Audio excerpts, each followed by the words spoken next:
मान्यवर,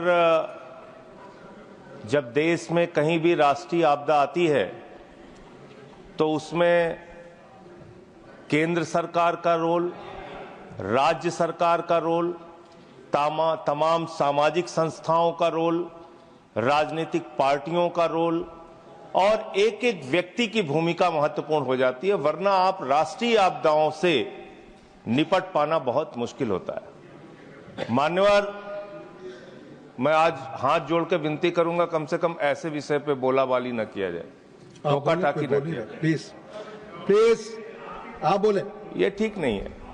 मान्यवर, हर व्यक्ति के जीवन के कई पहलू होते हैं, सामाजिक, राजनीतिक, और मैं ऐसी घटनाओं का न सिर्फ न्यूज चैनल पे, टीवी पे गवाह रहा हूं, बल्कि जाके ऐसी घटनाओं के वक्त में काम किया हूं।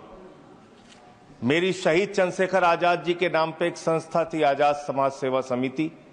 उस वक्त भुज का भूकंप आया था मान्यवर, और उसमें जो घटना हुई थी बहुत ही पीड़ादायक कि 26 जनवरी का दिन था, बच्चे गणतंत्र दिवस का जुलूस लेके निकल रहे थे और भूकंप आया, उसकी चपेट में बहुत सारे बच्चों की मौत हो गई थी।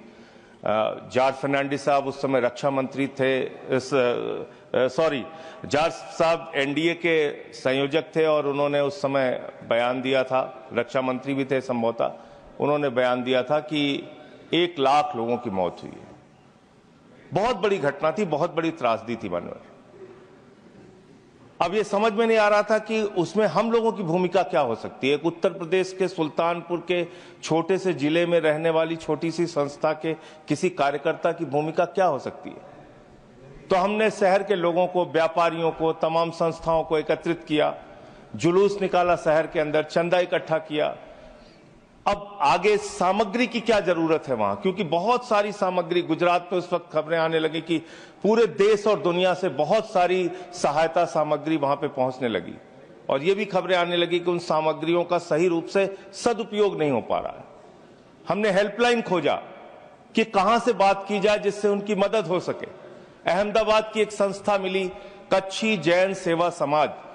कच्छी जैन सेवा समाज के लोगों से मैंने संपर्क किया, उन्होंने कहा यहां पे टेंट की जरूरत है, ज्यादा से ज्यादा टेंट लेके आइएगा, और कुछ चीजें उन्होंने लिस्ट दी, बाल्टी लेके आइएगा, इस तरह की चीजें उन्होंने, जो जरूरत थी उस तरह की चीजें उन्होंने लिख के दिया।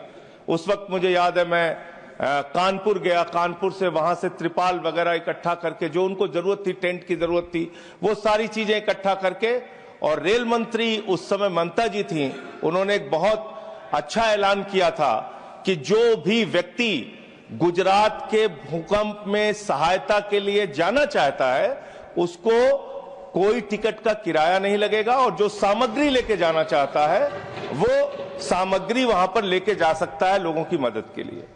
तो हम लोगों ने अपना एक जत्था तैयार किया, 10-20 लोग तैयार हुए कि हम जाके खुद से काम करेंगे। हमने अपनी टीम के साथ वहां पे हम गए, और जो उस समिति के साथ, कच्छी जैन सेवा समिति के साथ मिलके जो वहां मदद हो सकती थी वो मदद हमने किया। लेकिन जो देखा दृश्य मान्यवर, घर के घर गिरे थे, बड़े बड़े घर गिरे हुए थे, स्कूल गिर गए थे, अस्पताल गिर गए थे, सड़कें टूट गई थी। तो ये ऐसा लग रहा था कि इसमें कभी कैसे ये लोग खड़े हो पाएंगे। आपदा जब आती है उस वक्त का जो दृश्य होता है और जो मदद की जो जरूरत होती है वो अलग होती है, लेकिन उस आपदा के प्रबंधन के खत्म होने के बाद की जो जरूरत होती है, मैं समझता हूं वो बहुत बड़ी जरूरत होती है। घाव को भरने की जरूरत, पीड़ा को भरने की जरूरत, उनके साथ बातचीत करने की जरूरत, उनकी काउंसलिंग करने की जरूरत, वो सड़कें जो टूटी हुई हैं उसको बनाने की जरूरत, स्कूल जो बच्चों के टूट जाते हैं उसको बनाने की जरूरत, अस्पतालों को बनाने की जरूरत, और इसके साथ साथ जो गांव के गांव जो मिट जाते हैं, बर्बाद हो जाते हैं, उसको बनाने की जरूरत। तो उसके लिए मैंने उस वक्त देखा था बहुत सारे संस्थाओं ने जिम्मेदारी ली थी कि इस गांव के प्रबंधन की जिम्मेदारी हमारी संस्था लेगी, इनको बच्चों को पढ़ाने की जिम्मेदारी हमारी संस्था लेगी। इस प्रकार के काम वहां पे बहुत सारे लोगों ने किया था।